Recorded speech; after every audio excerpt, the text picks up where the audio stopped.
bây giờ tôi chạy mong nhỏ trở về lúc để chờ nó có những một khi do nhà đã chỉ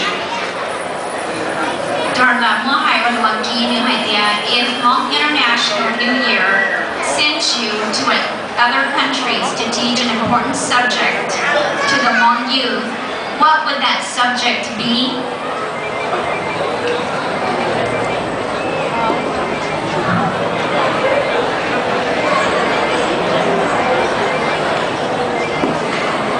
Trong thọ là cô tao mù